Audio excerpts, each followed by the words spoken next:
I'm gonna lay on the ground. I'm gonna lay on the ground. I'm gonna lay on the ground, bro. I'm gonna lay on the ground. I'm gonna lay on the ground. Get your hand up underneath you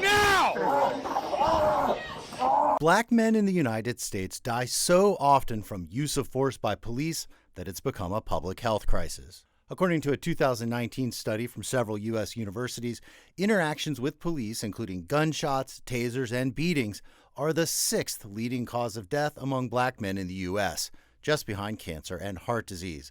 Black men are 2.5 times as likely to die from police interactions as white men. Retired Sergeant Cheryl Dorsey was a Los Angeles Police Department officer for 20 years.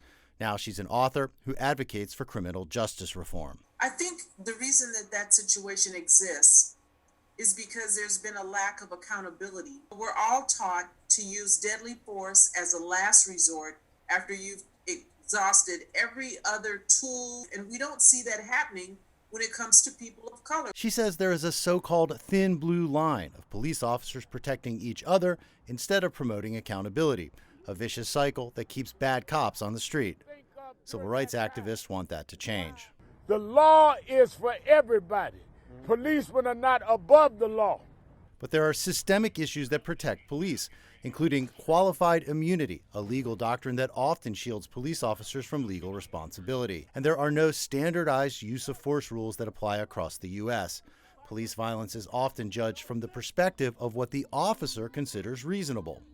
What we need is a national use of force standard, and we need to change that standard to a reasonable, objective view, not one that is subjective as it is now. A police reform act named for George Floyd would limit qualified immunity, set national standards for police behavior, and ban the use of chokeholds and restraint techniques like the one used on Floyd.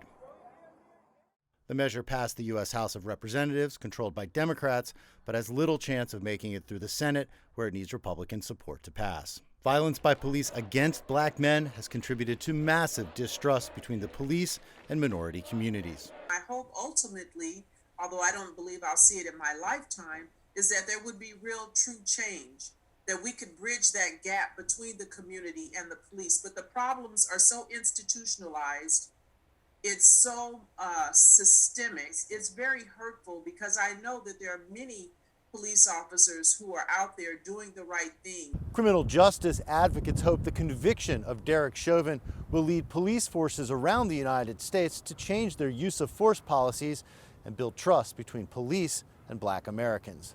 Jim Spellman, CGTN, Minneapolis, Minnesota.